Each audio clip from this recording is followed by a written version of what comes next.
What is up, guys? It is your boy c-niice here, back again with another podcast.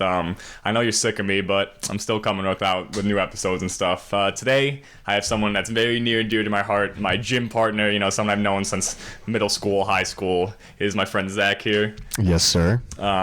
We're trying something new on this episode. It's funny, my friend Ryan actually said, you should try just starting in the middle of, talking, and I didn't tell you that. But I think it's great. It's so funny how the world works where you actually requested that too. And I'm like, yeah, we'll do that. Yeah, just let it flow, let it go. Yeah, so it's just going to fade right in right about now. All right, so I know I told you earlier that I had an idea to how this is going to begin. Yeah. And it's going to be the declined bench story. So what a story. Yeah, so me and Zach forced me basically to go to the gym a couple months ago, and I'm so thankful he did because I definitely needed that in my life. You wanted to go though. I wanted to go, and I think no one pushed me or kind of said you should go. And then when you were like, bro, you gotta go, and then you literally when I came that first vent day, I'm like, I'm just gonna buy them. Yeah, I said I'm gonna buy a membership. I have to go if I buy it. So I'm happy that happened, but probably 3 months in, we were decently into working. It was only a month and a half ago. Yeah, no, that's why it was recent. But so me and Zach were doing a normal chest day. Of course. I haven't touched decline since that day, honestly. I don't think I have either, honestly. And you weren't even nervous or anything, but we're doing our normal things, whatever. I think you went, you did 315 fine, and then it was 335, I think you were doing on declined.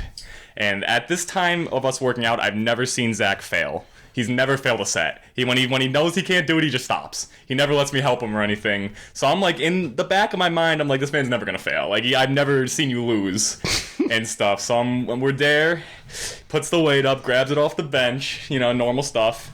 He does. I don't know. Do you remember how many reps you did? I think I was going for 10, right? It was a lot. Well, I don't know. Decline is pretty easy, but it was that 9th rep where I'm like, oh, bro, I got another one. And then the 9th rep was shaky. It was definitely shaky, but he did it. And I was like, oh, okay, he could do another one.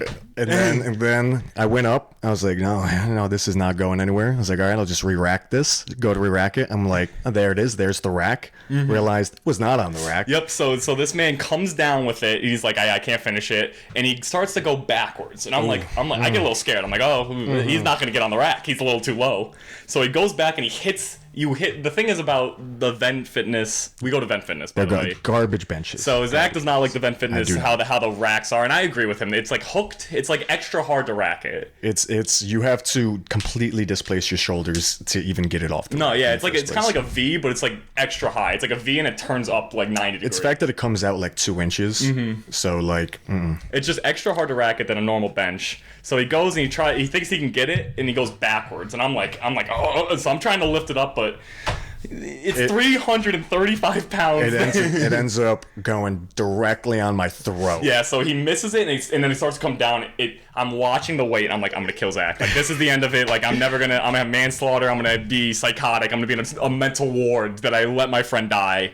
But as soon as it touches his neck, I heard a noise. The thing is, it hit my neck. And that's when you grabbed it. Yeah, I was gonna say, couldn't get it up. What were you thinking when it touched your neck? Because I was trying to lift it, but it kept going down. It was just fast going down. Do you have the thought when it hit your neck? Because I know my thought. The thing is, failing squat, I feel is terrifying, right? Because you're just in a horrible position. And I failed squat numerous times, trying a PR, but decline, I'm like, yeah, you never go to the point where you can only do 1 or 2 reps. So I'm like, I'll be fine. But the thing is, as soon as it hit my throat, you tried to grab it, but you didn't get it up. And then I made a noise. I made a noise that it was not a voluntary noise. This noise was, it was something getting destroyed permanently. And that's when... No pain, though. Did you feel pain? I don't know. The thing is, I don't even remember entirely. I remember you ended up doing a standing row. It was like a curl row. I first off, I had double underhooks under the bar, which you're not supposed to do. You're supposed to have one overhook, one underhook. But I was so not ready for him to fail. Exactly. Like I said, it was been probably 3 months in, maybe 4 months in just working out. I've never seen him fail. He usually, you have good body control. You know when you can do it or can't do it. and it like as soon as it touches his neck and like maybe like the slightest of pressure on it, I go into like fight or flight. Like I have to save his life, and I just I half curl it, half use my back and like destroy my back to curl this thing just onto the. I got one on the top rack and one the bottom. other one just like the weights just fell off. Yeah, at that point. I get. I don't know which side it was that I got on the top one. I think it was the left side. Yeah, I think I like really, and I got the left one up, and I couldn't get the right one. But by then, I knew I was safe. And I'm holding the bar on my right side, holding it, just making sure it doesn't flip on, like just flip in general. I think 2 weights fall off the right side, and 1 45 stayed on because I held it down. And I'm like, Zach, you gotta take those 45s off. I can't hold it. Yeah, I mean, I don't know. That was. We've had a lot of interesting stories. So that's one story. And the reason why I think this is a great way to start a friendship is because Zach wasn't mad, wasn't upset or anything.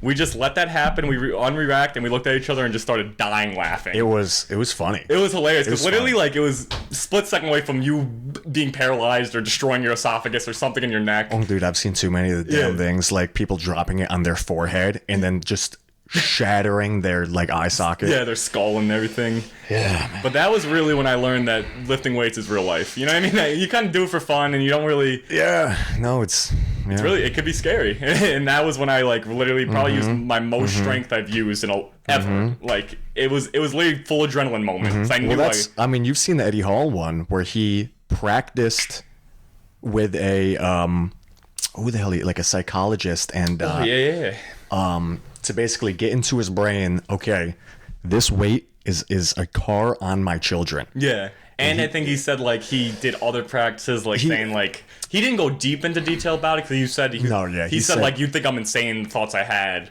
but there's when you put your body into some type of stress that's just that because Eddie Hall is a professional weightlifter. We'll get the little background story. He's a professional weightlifter and he has the highest deadlift right now. He does. He has the highest a lot of things. Yeah. He's retired now. He won. Is he retired? I think he won the World's Strongest Man and retired from competition. He probably did because it takes a toll. So did Hafthor. Yeah. They all do. They say you can do it for a few years because they're like all in their 30s, but they look like they're hitting 50. They've been doing it since they were like young. Dude, that puts stress on you. Even what we do, you feel it in your body. Oh yeah. If you do to the point where you're breaking records. No, yeah. When you do stuff that no other human can do, that's when you start kind of like. It's like a toll. A toll is put onto you. The amount of food they probably have to eat, like everything in their life revolves around that thing, World's Strongest Man competition or whatever they are throwing. It's stressful, and that's the thing. He ended up blacking out. He got like a bloody nose. I'm pretty sure they just rushed him to the hospital to make sure he was alive still. He said he was in the back and he had like a circle of vision gone. I remember he has a whole, if you go on YouTube, you can watch his whole thing. He has like a whole 20-minute video about him talking about it. It might be like an hour now. He might have a full like behind the scenes. He probably does. Because I watched it. It might be 20 minutes though. I don't remember how long it is honestly, but it's a very good video. And it goes into the depth of what he had to train to do to this weight and what happened after. He like lost his memory for days after. I'm not surprised. He literally, your body's not meant to do those things. He went to his like cousins or maybe it was his son's birthday, some type of birthday party in his family, and he would have his wife told me at the same conversation some like 7 times in a row. Like would talk to them about then do something else, go back to him, talk the same thing, and he didn't remember it all. He got it back, so I'm wondering what it was. He probably just blew something in his brain. He said it's just it takes such a toll. All that stuff. Like I remember.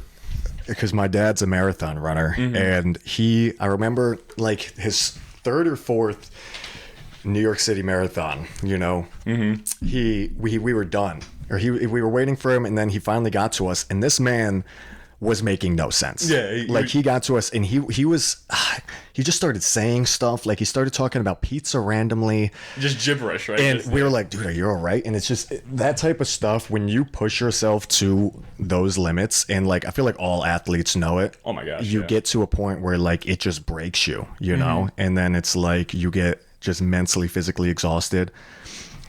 And you know, you literally like you don't know what's going on. You don't know what's going on because he probably was super dehydrated. I don't know. Oh yeah, no, there's like so many different dehydration, and the thing is like your body's just crying from running and your brain just takes up all of that energy, and then you have nothing to feed your brain with, or your body rather takes up all the energy, and then you have nothing to feed your brain.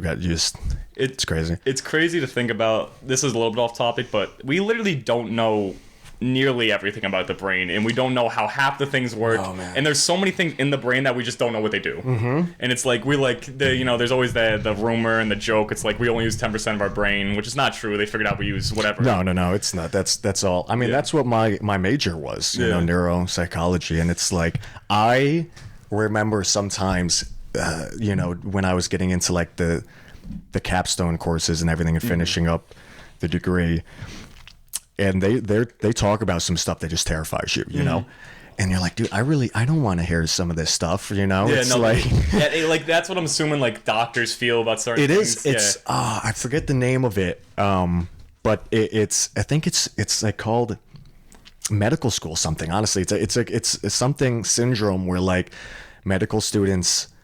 It's like severe anxiety that you get because you think that you're going to have some of the things you're studying, and you start, like... hyper-analyzing all these things that are wrong with you, but they're just normal things. It's just normal things. I've gotten it a few times. I'm like, dude, you know, because I hear about some of these things, and then I'm like, do I have this? And, no, it's the normal. Everyone always is like, oh, I got a cold. Like, let me Google the symptoms, and then they read the worst things, and they're like, do I have you know, whatever it is. I'm so bad with that stuff. I really am. I think everybody does it. Yeah, definitely. Where you'll feel something, and then you're like, let me Google it. And then the Google's, of course, is like, oh, bro, you're dying. Yeah, you're literally dying. You're dying. Oh, you got a call for 2 days? But most people are like, what? I believe that stuff. No, yeah. I'm telling you, like, if I have a headache for 3 days and I Google it, and they're like, you have multiple sclerosis. You know? You have MS. And I'm like, well, shit, okay, I guess I gotta look at how to live with this now. And I do, honestly, I do research, and I'm like, you know what? I gotta prepare. I gotta figure out in 5 years how to use a wheelchair properly. you're already practicing. I'm practicing, and then I'm like, this is ridiculous. No, it's scary because the thing is, like, everyone is navigating this life and trying to figure out like what to do right, what to do wrong with your body, and you don't ever want to ignore your body, but there's times when you literally have to like just ignore what's happening and just your brain is a lot more powerful than people think. Oh my gosh, yeah, and it's insane. I can only imagine like back in the because I mean nowadays with technology and the internet and everything, you have a lot more. The amount of information that you have on everything, easy. It's easy to be aware of like anxiety, for instance. Like nobody knew what the hell it was before. Yeah, everybody was like, oh, there's something wrong with you. Yeah. Now we're like, yeah, it's just an emotion. It's just like what everybody goes through. Yeah, and there's no way you have to feel anxiety. Like every human being feels anxiety. Oh my god, yeah. No, if you say you don't, then either you're a miracle child or you're lying. Yeah, but. And if you don't, then you probably aren't doing things correctly. Like, there's probably things... There's something... Listen, you're a blessed individual if you are never anxious once in your life.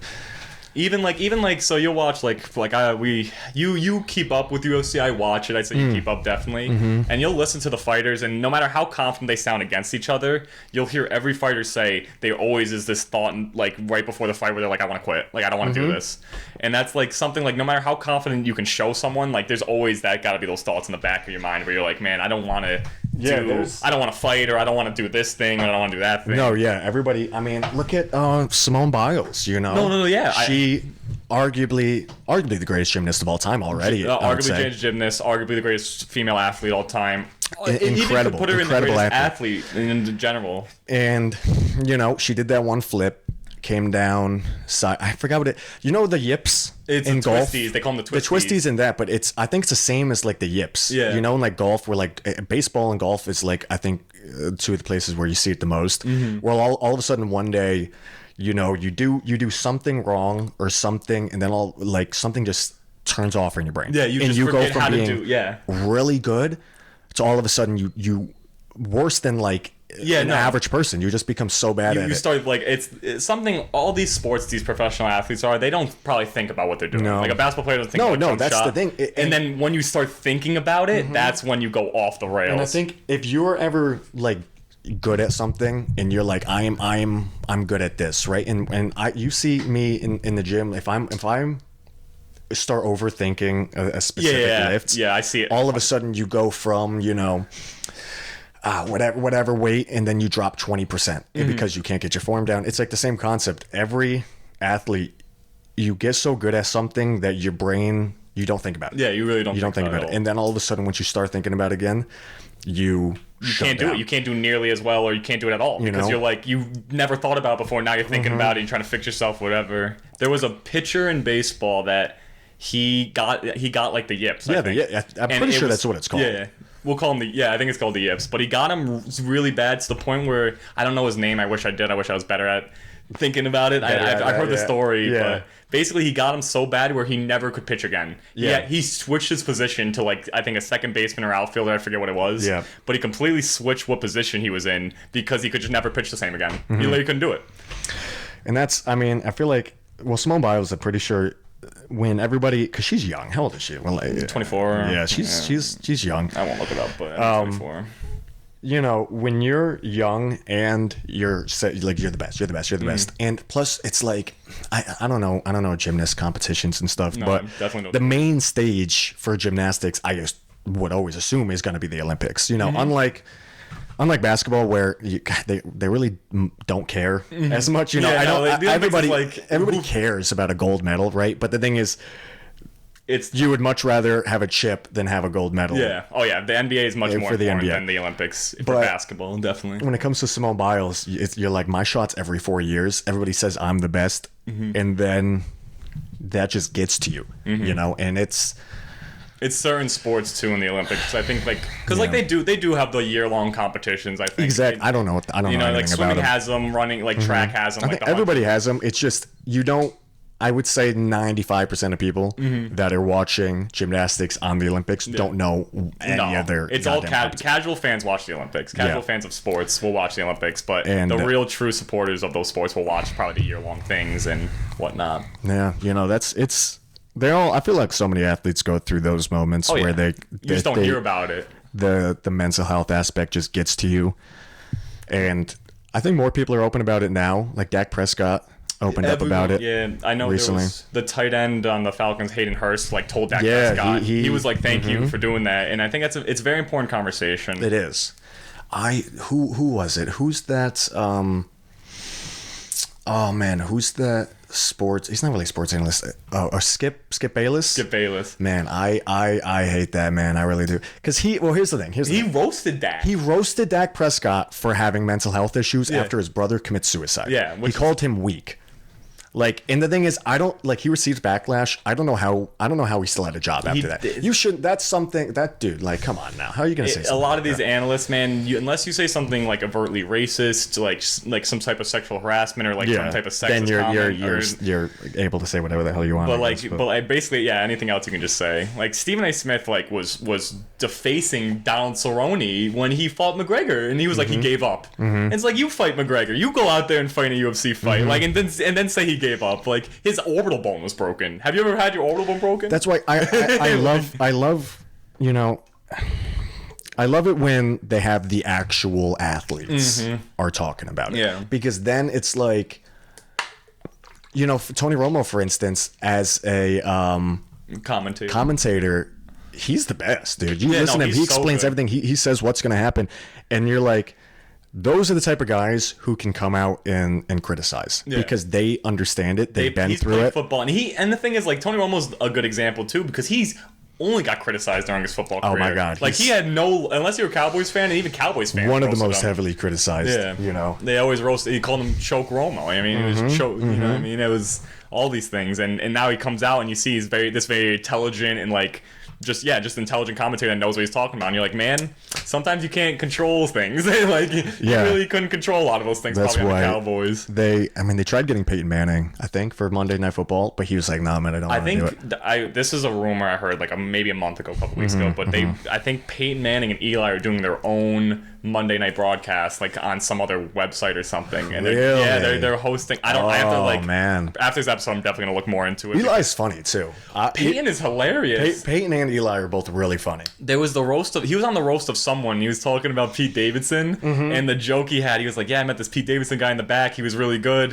And then he's like, I didn't even know one of the comedians. I told him, like, it's all right, kid. Like, whatever disease you're fighting, you're gonna get over it. And Pete Davidson's dying because that's like such a funny, you know what I mean? Something little like that. And it's Pete like Davidson's funny too. It's a dark joke from Peyton Manning. He's like, that's a Super Bowl winning quarterback, like, which I thought was hilarious. Oh, but before we go back off of Skip Bayless, there was a clip I also saw today. I've seen a lot of clips that you happen to bring up. This is why the world is crazy. The universe is insane. Because I was a clip of Chuck Charles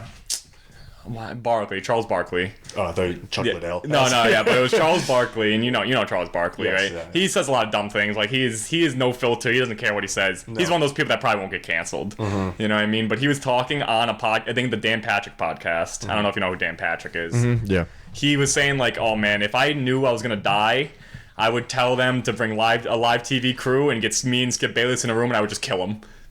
He just said that on the podcast, and everyone else in the background's like looking around, kind of weird. He's like, all right, man. And he was like, no. Like, if I knew I was gonna die, I'd do it. But like, if I wasn't gonna die, I'm not going to jail for that. But like, that's just like. I feel like Charles Barkley's the last person I want to get murdered by. I feel like he's got creative ways of killing people. Charles Barkley was always like this hot-headed. He tried to fight with Shaq, and there's very few people I think would really physically want to fight with Shaq.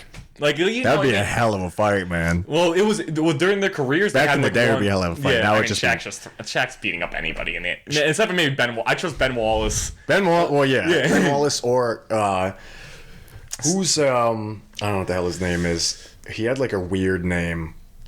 What, do you know a team or? Yeah, no, I don't know why I'm asking that. No.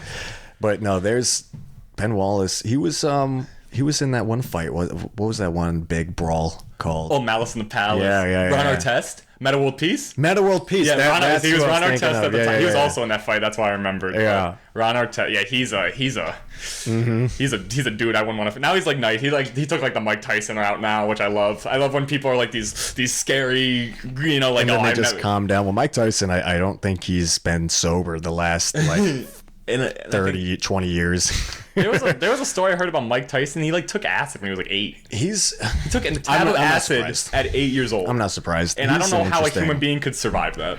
Well, what could a brain of an 8, or it was either 8 or 13. I don't want to.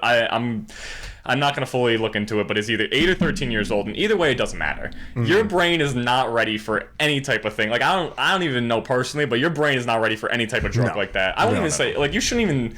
You could smoke marijuana, whatever you want, but even your brain at like young ages like that, like you're probably not ready for that. No.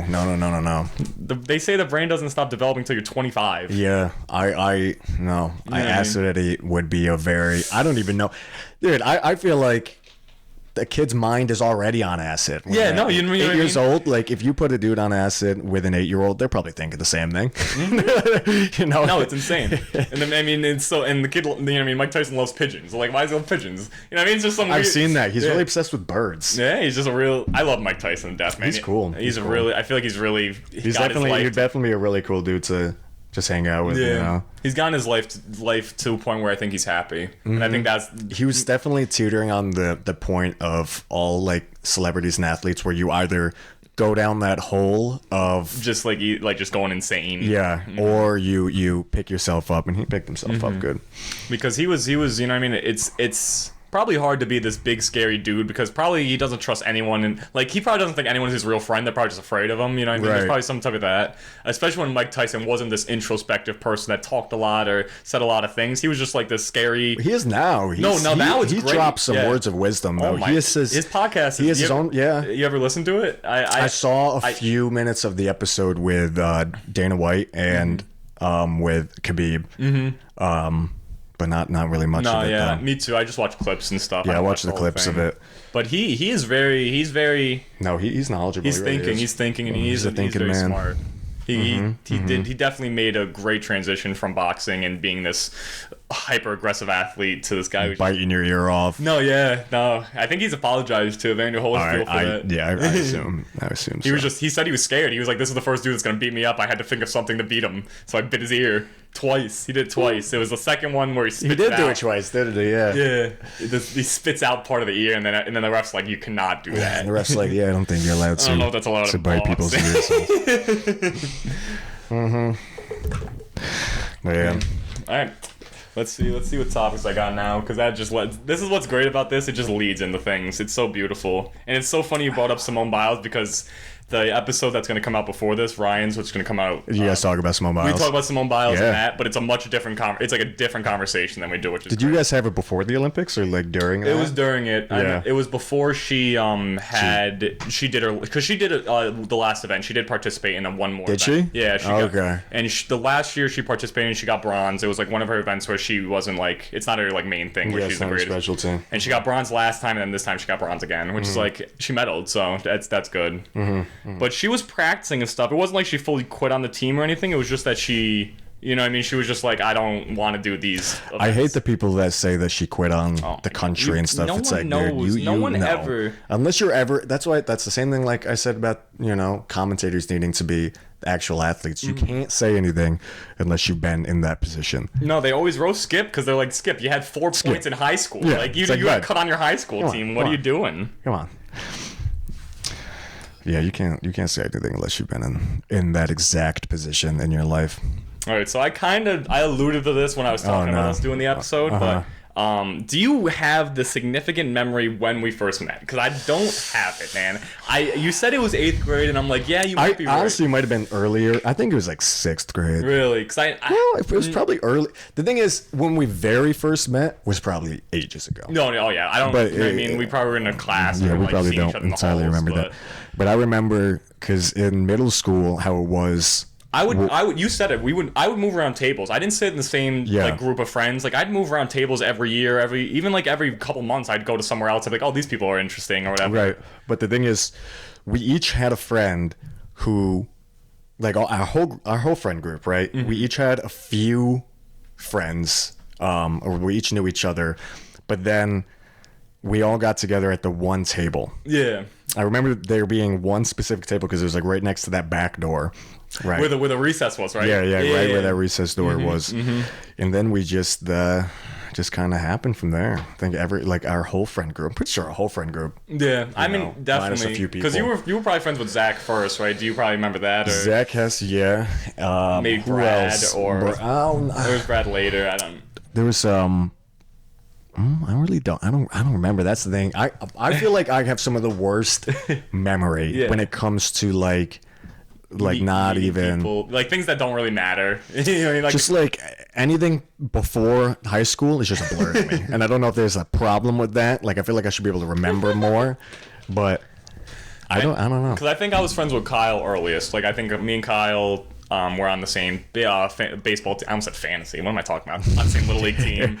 And his dad was a coach, and we were like, that's how we became friends. And then I just knew Kyle, and then I met Matt and all them. But when I really got a good friendship with like you, Zach Hess, and them was when I got an Xbox. And I don't remember if that was 8th grade. I don't remember when that was. But once I got the Xbox, then we really started talking. And then I think we were like good friends by 9th grade. We were like solid friends by 9th grade, because then that leads into the Mr. Peter English class. When I don't know, I'm such a character, English class. Every day I would walk up to this man. I'd always sharpen my pencil. The thing would always be sharpened. I'd always sharpen my pencil. I forgot about the pencil sharpeners on the walls. So we had the. I don't know what ages are listening to this, but if any young kids, I don't know if they still have those pencil sharpeners. You had to get up to the class, go to the front. It's always next to the door. It was always next to the door. I don't know why. And you'd have to grind that pencil. You have to grind the hell out of that pencil sharpener. That was always the best pencil sharpener. I feel like the electric ones don't do it as justice as those ones about. Maybe it's the elbow grease. Maybe it's. I've never once seen them get emptied. That's one thing. I'm pretty. There's something magical force about those pencil sharpeners. I've never once. It disintegrates the shreds. But yeah, I'd always get up and make sure to sharpen my pencil, so I'd have to whisper. I'd always whisper to Zach, because Zach, I call him a shy person, but I just don't think he felt like talking. You just didn't really want to talk. My thing is, I'm not shy at all. My thing is, if I don't have anything to say, I just don't say it. Yeah, so you'll just sit there quietly. I don't. And our teacher would try to get him to talk, and he'd just be like, all right, you're not going to get me. You're not getting me. I just didn't have anything to say. Like, I don't know. But I know a lot of people were, always wanted to say something. I just didn't. There are, definitely. There's always those people that are like, come on! Yeah, I was always. You're like, you take up your time. I didn't, I was just trying to. But I'd always whisper in his ear, you gotta talk more. I was sleeping 95% of the time. I was very good at sleeping in class, because nobody would realize that I was sleeping half the time. I probably whispered half the time to you, and whispered to you, hey, you gotta talk, and you're just. Oh man, I remember I used to have such problems sleeping when I was back in like high school. I don't know what the hell Well, it was. you said you woke up early when you used to run. Remember you told me that? I used to run. I think when I stopped running, like I used to run all the time. I don't know why I think because my dad was into it, I started doing it. Yeah. I liked it, but I'd wake up at like 4:30. Yeah. Run for like an hour and a half. And you wouldn't go to bed at like 9. Like you, like they No, always I'd say, go to bed late, and then the thing is, once I started taking that out, because my knees were just. You always said you had, God. if you had good knees, you'd be the fastest runner of all time. No, my always knees had brought knee me down. But as soon as I stopped running, I just couldn't sleep anymore. Really? I was just like, I could not sleep, and I'm like, I'll just sleep in class. But luckily, I was one of the people that like, I really just high school was so easy. Yeah. Like some I will say this too, like. Everyone's different. Everyone's brains work different, and there are people who can do like the school classes and like calc was hard for me. Once I got the calc and pre-calc, that's where it got hard for me. But high school was very easy. The fact where you didn't have to try too hard for maybe like you and myself, which is not to say that it should be easy and that it's just everyone's brains work differently. Exactly. And we just knew how to study. We just knew how to retain information better, and it was easy, but. Once you got to college, it's a whole different ball game. It's a whole. Once you get to college, you actually have to try. You have to actually learn how to really study for things and like really. The first year, I'd say the first year and a half of college is just like the first 3 semesters are pretty easy. Yeah. But then the thing is, like with me, I didn't have that freedom. You know what I mean? The freedom of college kind of hit me hard. Yeah. So those first 2 semesters were the easiest semesters by like workload and like what I had to do, but I didn't do it right. I procrastinated and stuff. So my worst semesters were my first 2, and then I had like some type of merit scholarship, so I got like a couple $100. Yeah. And I lost it after that year. And I remember my dad's like, "Bro, you got to get your grades up. Like you got to get that merit scholarship." And then I was like, "Oh, I actually have to try now." And like once you start like actually putting that effort in and learning how your brain, like I said, how your brain and how you retain information. You realize like if you put your mind to something, it's not as hard as you think it is. No, I mean I don't know. College is weird. College is really weird because it's all about the professors you get to. Like some professors are very lenient and will help you, and some professors are like, "Bro, I don't care about you." You know, college is weird because it's like I've always kind of agreed with the whole thing where like if you don't want to do college, just don't do it. No, you yeah. know? Like because I have my degree in neuropsych, right? Not using it right now currently. Literally trying to be a personal trainer. Yeah, and not going to use it. I'll maybe use like 1 or 2 topics that I ever learned. But the thing is, what's the one thing they always say is like you get the degree of the backup. Like you always have that to fall back on. I do have it as a backup. And you could probably get a master's in something and probably get some type of job. Well, yeah, I'm somewhere. planning on going back probably in like a year, but I want to save up some money. I just couldn't. Grad school's big bucks, it's not man. I cannot take out them loans right now. It's not worth putting that stress on you, especially since you just moved out and stuff. So you got bills to pay. No, I got big bills to pay. Yeah. So and you bought furniture. Yeah, it's got a lot of. Bro, when you move out, you spent way too much money on furniture. You don't. Like, I didn't even think about that watching my friends because my friend Ryan, he's moving out. His girlfriend Jamelia moved to Albany, moved here. Did she? And yeah, so she did in Ryan's moving here. Really? Yeah. I think you may have said that, but I didn't know if it was like a for sure. But I didn't think of how much furniture and stuff cost until I listened to people and listened to you and listened to everyone. I'm like, oh my gosh, like when you move out, if you don't have free furniture, like. Oh man, no. My girlfriend Nicole, her parents gave us plenty. Yeah. Plenty, and we still end up buying a chair, a recliner. We bought a mattress. We bought the sectional, and I think we spent like over $2,000, probably more. Yeah, and then it's just like, all right, well, you got it for a while, but you do not realize how much stuff costs until you until you have to buy it. Until you move out and have to buy it. Until you move out, and then you're like, damn, all right, I guess a bed is $1,200. And you're like, man, I don't want to not spend a lot of money on my bed. This is something I use every day. You know. Well, that's why we dropped. But like, I wanted the nicest damn bed, and of course we go to. Have you ever been to those damn mattress places? No. I want to hear the story. Well, they're so funny because first of all, they have a thing now that allegedly isn't owned by any individual company. It's like something that you lay down on, and it tests how you sleep properly. And they drop such a bar because they say you don't know how to sleep, so we'll tell you how to actually sleep. And you're like, and I'm like, that's okay. That's a pretty insane thing to say. How do you teach someone how to sleep when they're sleeping? And Yeah, how did you sleep when you're sleeping? I remember we lay down on the thing, and I'm like, dude, this is such bullshit. There's no way this thing tells me anything. And then we get off, and the guy's like, oh, okay. He's looking at the piece of paper that gets printed out, and he brings us over to it. Of course, the most expensive damn bed. He said, this one is perfect for your back. And I'm like, all right, I guess my back hurts now. And he's like, yep, this one is perfect for your back. And it was like, this mattress like $2,800, and I'm like, he said, don't worry, you can just do the 40 months payments. You could just pay this for the rest of your life at $10. And I'm like, if you die before, we just take your house. Man. Like, you got anything cheaper? That the machine. He's like, no, the machine is only these. But we ended up finding one that was like, I don't know, like $1,200 or something. But something you were happy to pay for just because because a bed's something you keep. No, man, you keep it for a long time, and you spend, dude, what do you spend, like 30% of your damn life sleeping? You might as well be comfortable. You gotta think, technically if you sleep for 8 hours a day, that's 8 divided by 24 is 33, so that's 33. You spend an OD amount of years just sleeping. I hate thinking about that too. I was just about to say that. That's such a sad thing to think about. No, because then you start doing all the the things. So you're like, oh man, I work for blah blah blah this percentage of my day. I sleep for this percentage. I eat for this percentage. I use the bathroom for this percentage. It's like, how much of my day do I actually have? None. Just none. That's why it's not. That's not even put those thoughts in my head. Not fun to think about that. This bed I have right here is I think my brother's bed, and who knows if that was his first bed, or if there's a whole bed. Like, this could be a hand-me-down bed. And I busted up the holding the bed. Busted it up, huh? It's broken. It just doesn't. I was literally looking under my bed, and there was a part of it just turned sideways, and I I just kept punching it, and it sat upright, and I was like, I've been sleeping on this wrong. My back has been hurt. I've been sleeping on it where it's kind of been tilted. And I was like, bro, since forever. This had to be forever I had it like this. I don't even, because when I moved in, I don't know if I fully clicked it in. This is a new house. I live in a new house from where I lived as a kid. But, yeah. Man, this bed has been dealing with it. And those pillows, see how flat those pillows are? Those some sad looking pillows right there. Yeah, there's some hand-me-down pillows. Those are some neck pain pillows. But something just clicked in my brain. There's a story I gotta tell from high school that it's not between me and you. It's our whole 8th grade class story. Okay. And I don't know if you have this memory. You have to have this memory about us getting banned from recess and the nurse and that whole story. You remember that? What I have some of it, and I'm gonna hope that go ahead. See if it refreshes. So there was a fight between two kids. I won't drop their names, but there was a fight between two kids in our grade. And there was a circle surrounded, mad people taking videos. Remember this fight?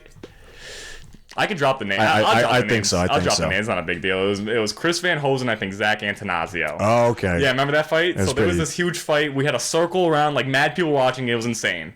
It was out at recess, whatever. And they end up finding out, I think someone else has the story. I don't know which of our friends knows it locked down, but there's someone that will tell it every once in a while. One teacher runs to stop the fight. So the backlash of this fight was that we couldn't go out to recess after lunch. Which, as a kid, is absolutely devastating. It's devastating. And this was one of the times where everyone in our class didn't say words, didn't say anything. We just banded together as a group. And we're like, no. And we were just like, no, we're going to do recess. And I actually don't. I very vaguely remember this. Really? So then I remember, I think Miss Varso comes out. It was the nurse came out to tell us this. Did the nurse always be... The nurse was the worst part. The nurse really wanted to be important. Yeah. So she was like, oh, you guys aren't going to do it. That's sick. Well, I don't know what she was saying, but she was like, you guys can't do that. You're not going to have recess anymore. It's banned for the rest of the year. And I remember there was I think it was James DeMarco, or someone was snorting sugar. I don't remember who it was, but someone snorted sugar and they got kicked out. And remember, they got kicked out and we just started cheering for them. Oh, okay. Yeah, okay. So we started cheering for this person, and then other people started getting out, and we all started standing up and started cheering. We as a group at lunchtime banded together, and we're just overpowering those teachers. And we were a great class. We didn't cause problems. We were probably one of the best classes. We had a high graduation rate. No, I think that's what you were we had 93, high 90s. Yeah, it was a very high graduation rate. And I remember we just banded together. And we were just cheering and clapping for all these people getting kicked out and getting taken away, to the point where our Miss Mail, the principal, came out and was like, you guys cannot be doing this. You have recess back, but you gotta calm down. And we earned our recess back by just banding together. The thing is, as a kid, that just becomes a core memory. There's something in my and someone from our friend group like really knows the story, and I don't know who it was, and I'm gonna probably ask around today and tomorrow like who has the story locked down, but. It was like there's literally this core memory where I'm like, we just banded as a group and we didn't say anything, we didn't talk about it, like no one was like, let's do this, like we just all stood up and clapped. Every time someone got kicked out, we stood up and clapped. Yeah, man. As a kid, that's huge as a kid too. No, and I know the teachers and the nurse was nervous because we all banded together. What are they gonna do against like 300 kids? Like really? Like we're not gonna beat up anybody. We just started mobbing. Yeah, no, literally, we just started just becoming a all group. to go outside again. All to just get recess at lunchtime. All to go outside. What was it, like 10 minutes? Yeah, it was like 10. We literally just eat go outside. For 40. We go outside, play that. What the hell was that stupid game? There would be jackpot. Well, it would be taps. Oh yeah, we play taps. We jump up and have to throw the damn basketball. There'd be jackpot. People would play. Remember we played football at some times. There'd be some tackle and turn and touch football. But man, like as a kid, that stuff is mass. That is your life as a kid. No, yeah, it's like the thing is, you have nothing else going on. Like you don't understand why you're going to school. Like, you don't understand anything. You're just you're like I have to do this. You don't understand how insignificant that is. But as a kid, you're like, dude, this is the most important thing that's ever happened. No, yeah, that's always stuck in my memory, and I had to talk about it when we talked about 8th grade lunch. I remembered it when we talked about it, and then we went on different topics. Came back to me. I'm like, this needs to be talked about. But yeah, it was insane how we banded as a group. We said we will get this goddamn recess, man. Man, yeah, no, high school and middle school were interesting. We had a very interesting group of school, I would say. Yeah. I feel like everybody probably says that, but I mean, we were a smaller class compared to like we were a smaller school, definitely, because like, I've heard of people got like 80. I think we graduated with like. Oh, I always it was in the 200s. It was small. Our school wasn't that big. Our school was kind of weird because it's like we weren't really good at anything, you know. It was like the miscellaneous sports. I went bowling. Yeah, there you go. I'll cheer that up. You know what I mean? Bowling. We got marching band. We were a very like theater musical oriented school, but goddamn dude, anytime we had some good swimmers and we had because we had a pool. Like I feel like every time I bring up that our high school had a pool, everybody's like shocked by that. Yeah, no, it is actually pretty insane that our high school like that we had an Olympic sized swimming pool. It's a nice pool too. That's the thing. We had like nice locker room, nice pool. But it was just like, why did we have a pool? Why did we? Why did we have a pool? I mean, eventually we had a football field. We got turf. Yeah, but I think that was for money too. I think that was for like the school. Yeah, we just randomly got like a $5 million grant, and they were like, "Go do something with it." We dealt with the turf our senior year of football. That's when we. Oh man, we were our team was bad. We were bad. Oh man, I was bad. I was bad. I always say never let up a pass in football. There's not one clip of me ever letting up a pass. Take that information as you will, but I did it just for fun, man. No, really me too. And in the grand scheme of things, I always say this. Probably right now in my life, I'm very happy with the shape I'm in. I'd say I'm in the best physical shape of my life, but during football, I was in the best cardio shape of my life. I could run forever. Dude, You say it hurt you because you were a runner and stuff, but yeah, my knees were just killing me, and I'm like, man, I'm doing this for fun. Yeah, I didn't even want to play, bro. Remember, because we were all like, yo, it's just a football senior year. I didn't even want to play, man. I was like, I just wanted to sit there. You just want to hang out with the boys. I just want to hang out with the boys. I'm like, I don't want to play. I have no desire to play. And I remember the biggest thing that made sure that I would never play, right? It was like, it was like doubles or whatever, and they were going through something, and they were like, "Oh, we'll give him a shot." And I went in. They said something, and it was a run to the right, and I darted to the left, bro. I darted to the left, and I remember everyone looked at me. I remember what the hell is his name? Coach Sabrin looked at me and was like, "Yeah, no, he's never playing. Get this fucking kid out of here." I remember seeing Nelson Travis run on, and I was like, "All right, that's my cue to never play this again." You got some game time though. No, I got game time when we were down like 80-0, and I remember just. There's that one run play. Remember that one run play? Remember when you talked to Tanner? Oh man, This is a great story. So Tanner, it was a home game, right? It was a home game. I'm pretty sure it was like the senior night or whatever, and No, we won senior night. Did you get a win, or was it what were you that was the game where they like were obligated to make everybody that was a senior play. Oh, yeah. And I'm like, listen, don't feel obligated to put me in, man. I don't want to put in. He was like, no, go. It might have been senior night because I'm thinking of pep rally when we faced the other team. We won one of the games where there was mad people. I remember they were like. It was Niskayuna or someone we beat. And for a senior night? I don't know if it was senior night or if it was like pep rally night. Whatever night it was, I remember they felt obligated to put me in because I was a senior. And I'm like, you don't got to feel obligated. This is not going to go anywhere. And it was like a run up the middle. And I'm like, all right, well, here we go. And I remember getting the handoff, and there was nobody. There was a hole, and there was nobody. Zach Hess actually was the lineman. That man made a hole. Zach Hess tried. They did put Zach Hess in, and I think he was a good football. He tried, and that's the thing. I was like, you know what? I don't want to be in here. I don't want to do this, but there's a hole. I'm going. I remember I tripped. There was a hole, dude. There was no way. Because I was fast. So that was the thing. I wasn't good. You're a great athlete. It was just I wasn't good by any means. But I could just run straight. And I was like, all right. And then I remember tripping. And then, my knee wasn't down, and I was like, "Oh my god, here we go!" And I get up and I fall again. Yeah, that was just the greatest way to describe how my football career. Zach has plows the damn hole for plows me. The hole. I don't know who was playing center. It might have been one of the younger kids probably, or maybe it was Teddy Ice. Maybe they kept the seniors in. It was Teddy. Man, I don't know that. And I'm like, all right. And then there was the other time I went in a few times. Every time I went in is when we were down like 80-0, and they didn't want our starters to get hurt, so they were like, Zach, get in there, go get hurt. I probably played a cumulative like 8 minutes of gameplay. I always say I have a half. That's accurate. I think I played it anywhere from 5 to 10 minutes. I definitely, but that's not to say I didn't put my heart. Oh my gosh, let me tell you actually this story. This is a great story. So this is a friend of ours who happened to move away. He's in Virginia right now. Joe Galusha. Joe Galusha's a monster. I love Joe Galusha, and he was one of the greatest athletes. He was not greatest, but he was a great athlete Mahodson had. In any sport he played, he was great. It was whether it was wrestling, whether it was football. Hell of a wrestler. If he tried his hardest, that's the thing. You had to get him to try. He wouldn't try his hardest. I don't know if you noticed that. The thing is, if you try to talk to him now about it, he just does not want to talk about it. Oh, really? I've gotten them vibes a few times because he's like, I remember the one time when he said he caught a pass and he said he ran into some kids and he said, "You're gonna need more to take me down." Yeah. And I remember talking to him probably I haven't seen the man in ages. No, he's a state trooper now. But I remember talking to him about that. He's like, "Yeah, is it Vermont?" I think it's Vermont. Okay. He's like, "Yeah, I don't want to talk about that anymore."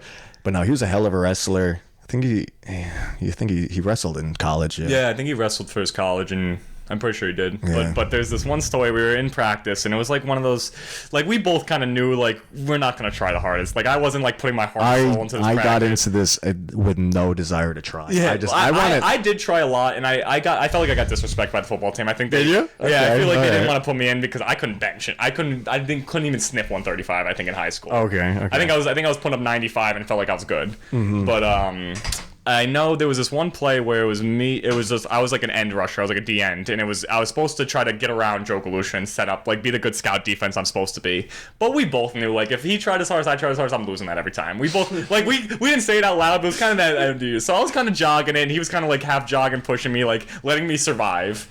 And Saban saw it one play, and he was like, "Joe, you got it!" Like just basically like, you have to kill this kid. Yeah. And I look at Joe, and we look at each other, and I'm like, it's okay. Like, I didn't say it, but in my head, I'm like, it's all right. Whatever you do to me. Just slow motion. Just slowly shut your eyes. And he just literally lays me out. I laid on the ground, pancakes me, and whatever. But Joe's such a nice kid, and we weren't as close as probably I was after high school with him. After high school, because he hung out with Nate. He always would hang out with us, but I didn't even hang out with you guys fully until like a certain amount of time. But I became much closer with him after football and stuff. But even then, like, after the play, he helped me up. He's like, "Yeah, sorry I had to do that," and I was like, "No, it's fine." Like, I literally was there when he yelled at you. I would have. The thing is, I tried too. I also tried. I was like, maybe I'll get around. I wish I tried a little more. The thing is, I just didn't really care. I feel like the football team kind of had their favorites and kind of had the people they liked, and it was kind of. I remember the first game. I think only like 11 people played. It was literally the same 11 on offense and defense. They knew who's been around for a while, but it's like they knew who could play and who kind of was like, eh. I just wanted to chill with the boys. That's the whole reason I did it to maybe play, but also to really hang out with my friends. That's what I hoped I played. I mean, I feel like I could have gotten a couple times, but I had zero desire to play. I just wanted to be there on the sidelines hanging out with the boys. But yeah, no, that first game we were winning like 20-10 or 21-10, I remember, and I was like, oh my gosh, like maybe this is our year. Like everyone always roasted our football team for being bad. There was good players on our football team, but the team as a whole just couldn't. We never could figure it out. Never been good. Like we had DeGear, who like plays football now at Springfield. Yeah, hell of an athlete. Devin Sagendorf was a year above us. He played rugby actually at my college. I think he was good on the rugby team for Oswego. Yeah, they're D2. I think the rugby team's D2 for Oswego. But yeah, no, we could never put it together. But I remember we were up 20-10 or 21-10 that first game, and then it hit at halftime like, oh, we're just going to keep the same players in for the whole game, and everyone just started to get tired. Like, everyone was just dying. I think there might have been 12. I think Nelson might have played defense. Yeah. And someone else, like, played offense. Maybe it was Brad or something. I don't remember who, but I remember just our team just literally gassed out. And we just lost. We just got smoked in the second half because they didn't put in anyone else. I remember that, yeah. And I was thinking, I'm like, oh, this is how the season's going to be. Yeah, and then our coaches, the idea wasn't that we have to find better players. The coaches' ideas was we have to do more cardio. And that was how they figured it out. They're like, we got these good 12, we got these good 15, only do cardio for everyone. I remember just like halfway through the season, I'm like, man, I don't know why. I did this to hang out with people, but I'm like, this is a lot of effort just to hang out with people. No, they definitely ran us to the ground. Like they definitely put a lot of like a normal. The problem is we just weren't good. Yeah, the problem is that it comes down to the fact that we weren't good. No, there was like certain high points on our team, certain low points, but like I said, as a team, we couldn't pull 11 people that were like a good solid team, and it leads into like we don't have a lot of numbers. Like we don't have a lot of people at our school. Like you said, 260 was our graduation class, and there's so many schools like Shenandoah that have like 1 million people, and like 1,000 graduating. You got the pickings, man. No, yeah, literally, like it's hard to have a good team when there's not really too many people at the school. Especially when part of like there's like people like you who said they didn't even want. I didn't even want to be on that team, man. I wanted to play, but I knew I wouldn't play. Like I knew like it probably wasn't gonna happen. And if I played wide receiver, I'd just be blocking, which would have sucked. The thing is, if I was just miraculously good, I would be like, all right, cool. But I knew I wasn't. I always said I know football, but I can't play football. I always think I'm like a coach or like some type of assistant or something like. I've watched football. I've seen like I've played enough Madden. Yeah, dude. I remember like one practice where, the defense coordinator was like, okay, we're gonna run this fucking defense, and he's like, so for some reason he gave the scout offense a play, and of course they were like, all right, Zach, you get in there for running back as the scout offense, and I'm like, this is you're not gonna get your best sight here. I'm not putting my heart and soul. You should probably just get somebody else, but whatever. Basically, everybody on the team goes right, and the running back goes left. Yeah, and I'm like, I remember because he had pieces of paper. I remember looking at the piece of paper. Every arrow pointed right. Every single person goes right. And then I just see the running back arrow go left. And I'm like, dude, what the hell is this? Like, are you serious? That's one of the key reasons why we're not good is because you have plays like that. What? No. You gotta have 1 or 2 elite blocks. Like if you're gonna, because that's probably a counter. It's like fake the right, go left. But you gotta have at least 1 or 2 people pulling, like save you. Like how is your team gonna practice, man? Because let me tell you, I got hit immediately for like a 7-yard loss. Yeah. Okay. How are you gonna how is your team gonna get better if you have absolutely. And like I don't care if the team gets better, but if you're the coach, don't you care if the team gets better a little bit?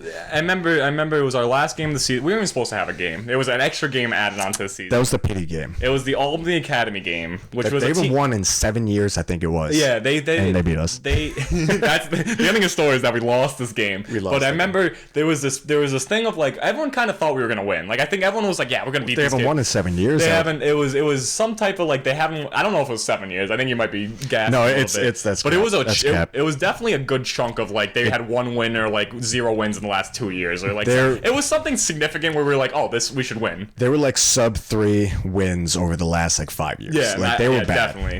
They were bad, and we just probably like we really like were trying like and I remember Coach Saban was like, this is gonna be like we can get the most wins in Mahonison football. Oh, if we won that, yeah, most wins as in 4 wins. It was 5, I think. It was for our 5th win. It was like our most wins in the last 5 years. That's pathetic, by the way. That 5 wins is would. But they really wanted it, and that's it was late 5 wins, and we lost the game. I can't even tell you what happened in that game. I don't even remember that game. People were crying. People were taking it seriously. No, and that's the thing. There's nothing wrong with it. I remember he said, all right, guys, that's it. Yeah, so this is the crazy thing. There's a lot of people that were very emotional because this could be their last football game they ever play. These are people that played 4 years, so it's understandable. No, I understand you have emotions. I'm not upset. I cried after bowling, like, you know what I mean, like, and it's bowling. I feel like football, you understand. Well, yeah, you get into it. But like, I remember the way Saban reacted was not the right way. Oh God, no! He just said, "All right, bye." He's like, "That's it. You failed." He basically was like, "You guys failed." I stood up when he said that because I stood up to leave. I was like, all right, well, bye, all right, that was fun. Yeah. And then I stood up and I realized nobody else was standing up to leave, and I'm like, all right, I guess I'll sit back down. And then I think he came back and like had like a different speech after some other coach came in and said something. But I remember he was like, "That's it, you're done. Like you failed, you lost." And then nobody moved. And I was ready to go home and eat. Yeah. I was like, all right, bet I'm done with this. Let's go. And no, a lot of people took that seriously though. No, and I understand because it's understandable. 100%. It's definitely understandable. One thing I want to say though. Okay. You got one more thing? No, I got one more thing here. What do you think about the whole Michael Thomas situation? Okay, because here's the thing. I know. Michael Thomas doesn't want to play for the Saints, man. He doesn't want to play. Why would he? So Sean Payton, mad people are calling him like, "Hey, bro, like, what's good? Like, you haven't talked to us in a minute." And then he's like, and then like a week later comes out, he's like, "All right, I'm going to get surgery now." So here's the thing. Here's what I think. And because obviously I'm a Saints fan. Yep. Right? So Zach Saints fan, I'm a Falcons fan. Very weird. Very weird. But I think it's great. I like the dynamic. And I remember being pissed about the fact that he didn't get surgery. Mm-hmm. I was like, dude, how the hell are you? That's what I thought most Saints fans would feel. But I thought about it, like driving one day. I was thinking about it, and Michael Thomas is a very competitive guy. Yeah. Or like one of the most competitive dudes in the NFL. Okay, that's where all that fire comes from. Mm-hmm. And I think it comes off as being a diva. It really does. Sometimes, yeah. I think it's mainly just the fact that he is a super fiery and competitive guy. And he's said, like, dude, I don't care about the money. I want to be the best ever. Yeah, and that's great. That's always what you want to hear from your players. And he was pissed that he had that ankle injury. Week 1, he got it against the Bucks. Mm-hmm. And he was pissed that it was just lingering and not letting him play. Was it a high ankle sprain or was it like...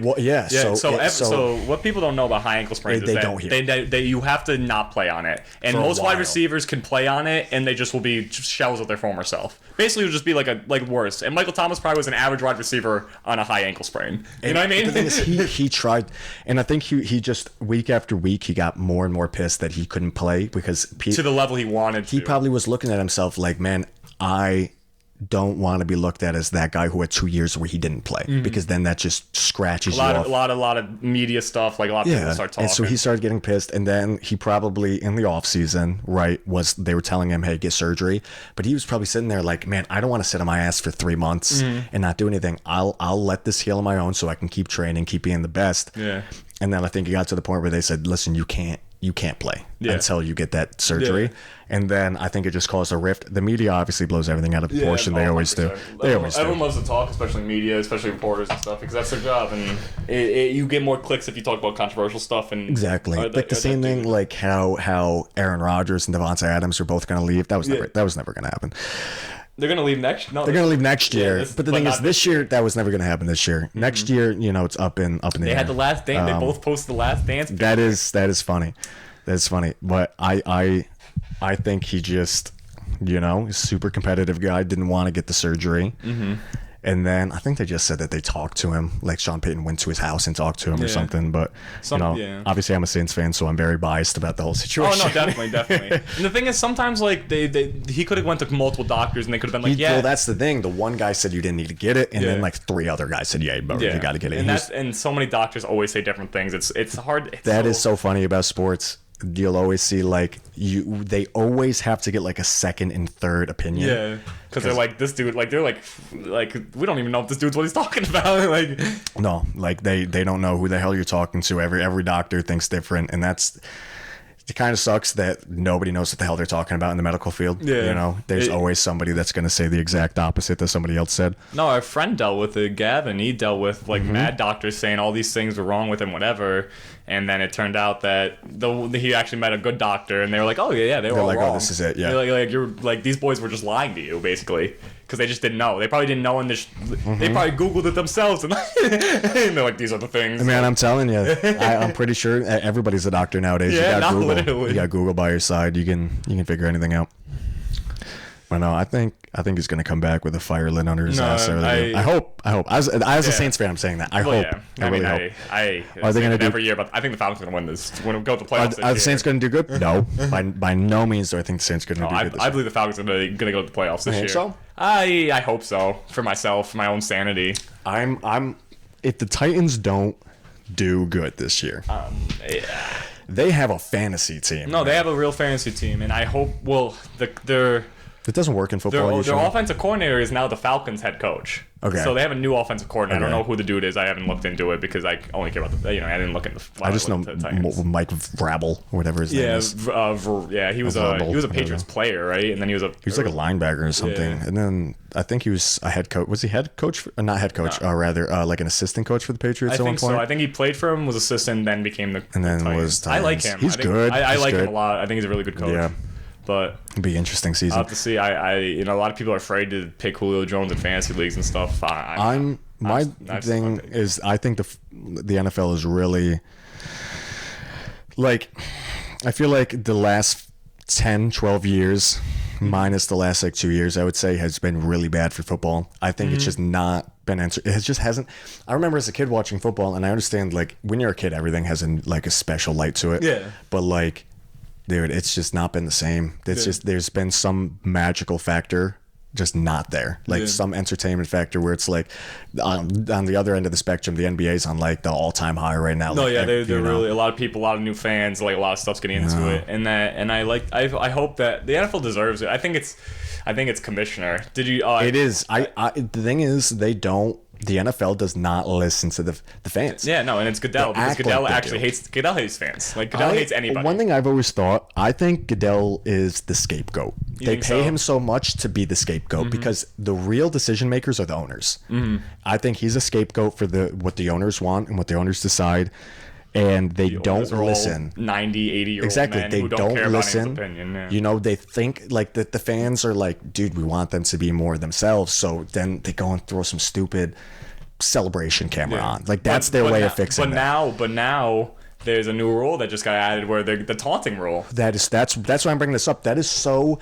How are you supposed to? And I understand getting in someone's face and pushing them. If you're defacing someone. Yeah, if you're getting in their face and something like a lot. If you catch a touchdown over someone and then teabag, I'm like, okay, maybe they deserve a flag. But the thing is, if you goddamn Odell something over someone for a 30-yard catch and you get you say you say something. Yeah. Yeah, dude, you're a human. That's awesome. That makes the sport fun. It's like you don't want. Why can someone who returns a punt return for a touchdown not wave at someone? Exactly. You know what I mean? That's taunting. That's not anything bad. It's not anything bad, and I hate they do one thing right and 5 things wrong. Yeah. The NFL is just really in a bad spot. I thought that they felt like they were getting better over the last few years, but. Well, I was listening to McAfee on his podcast, and this probably gonna be the last point before we wrap it up because we've been talking for an hour. Yeah, isn't that crazy? I've said it every time, but it's pretty. Isn't that crazy? Time flies when you're just talking about things you care about. But I was watching a Pat McAfee clip or podcast, and he was talking about Peyton Manning's speech. So Peyton Manning I didn't watch that yet. I want to watch it. Yeah, everyone has like a good speech. He's like, he makes it funny and whatever. But he was saying like, basically Peyton Manning's speech, he was saying like, he was talking about wanting to make the game of football better. Yep. And like all this stuff. And he's like, I think he was pitching to be the next commissioner. If Peyton Manning becomes the next commissioner, he will care. I think they have to have someone who plays football. You have to have someone who plays football, or at least you could tell cares about the game. Like, yeah. I think the NBA commissioner cares about the game. He does, 100%. Yeah. He listens to what the fans want. Yeah, and he makes change. They literally just made a change. Like, they're like, oh, let's do a play-in game for the playoffs. Like, let's make it so people don't tank. Exactly. He literally was worried about tanking, and he's like, look, now there's 9 spots. Now you could be the 10th seed and get it. Exactly. The NFL is just too damn money hungry. Yeah. There's the fanfare is insane. Like, dude, if they have one... You know, like everybody was. We'll see. One thing I want to see is like if Buffalo, you know, I hope they don't. If Buffalo ends up moving, that's just a nail in the coffin. Texas, to anywhere, but that's just a nail in the coffin where they don't care about the fans. And they did it with the Raiders. The Raiders pleaded them not to move from Oakland. Las Vegas. But the thing is, they said if they move to Vegas, we make more money. The thing is, if we add a 17th game, we make more money. All the players, every single player said, dude, I cannot do a 17th game. And I understand it's, you know, 17 games doesn't sound like a lot, but dude, NFL, like football players be getting hurt. Every game people get hurt. Like they be getting hurt. Maybe not. It's not like a full on stat, but I wouldn't be surprised if every game one player gets an injury because of 100%. The thing is, you know, you have massive dudes, high key, all roided up. Yeah, whatever they're on. I don't want to believe that the whole roids and stuff. Like I want to keep in my mind the pure game. But they're all on something. They're all on something that the average man probably can't get his hands on. They're all on a little something. But and they're just super athletes. And then you throw on. Dude, it's like because they be pointing out like some running backs weigh 230, and you look at them and they're not these massive dudes, but you're like, how do you weigh that much? It's the legs, man. They got goddamn thunder thighs on it. But you know, you can't weigh that much, training all the time. Throw on, what is it, fucking 30, 50 pounds. The equipment weighs a lot. No, yeah. And then just run headfirst into someone. No, 17 times. You can't keep doing that. You can make one tackle and make yourself paralyzed. We saw it. I mean, the homie, the old Shazier. Ryan Shazier. Yep. I still don't think he's back to normal. No, I don't think he's ever going to be back to normal. He might be able to walk, maybe jog, but he's never gonna play again though. No, definitely not. But it's all about how hard you train. It's all about how hard you grind back, and it's so hard to probably because I don't know. That is an issue. They care about money too much. They don't listen to their fans. And I think it will start with a new commissioner who is not afraid to talk to the owners. I think you might be right with the scapegoat. I'm not sure. I've always thought that. I've heard it a few times. I've always believed it. And he's afraid to probably say anything to those owners because they probably just get rid. He's like, I'll just get rid of you. Dude, I listen. What are they paying him? Like $30 million a year? Paying him a lot. I take $30 million a year. For everyone to hate me for $30 million, go ahead and hate me, dude. Go ahead and hate me for $30 million a year. It's the easiest thing to hate Goodell. It's hard to say your favorite team's owner is the one that's causing the problem. And you know, new season coming up. Hopefully something changes. I don't see that. I think every year, hopefully, we just hope it gets a little better. But yeah, hopefully. All right. Well, I think that's a good way to end it. You know, on the hopeful note of hopefully NFL gets better. Hopefully. You know, we can only pray, and I can only pray at least and hope. Yeah. I always ask, do you have any one last point you want to make across for the rest, like to the world? I always try to ask that. One last point, huh? One last like little saying or something. You got any advice or information you want to give people? This is to see if anyone really listens to the end. This is to see, yeah. So you can ask people, hey, what point did I say? What did Zach say? And then they'll be like, you know, whatever they'll say. Damn, I really don't know. That's a tough one. I know. That's a tough. Zach said something funny. I don't forget what Zach said. He was Zach, like, catch on the flip side. Like, catch on the flip side. That's one of those questions where it's easy, and 2 seconds after you get asked it, you can think of 15 things. But all right, I don't know. Get in the gym. Get it gym. going. Oh, Get in the gym. Zach was the one who really pushed me to get in the gym, and I would definitely Do it, man. keep that sentiment. Like, Do if it. you can, go to the gym. It's Don't so get, easy. Don't get helps obsessed. Don't get obsessed like I did. You. No, yeah, it definitely helps your mental. It lets you 100%. get off a lot of energy and just That's why I got so into it. It clears your mind a lot. Yep, and it makes you feel good. It makes you feel good and feel good about yourself. Get motivated. But literally. get to it.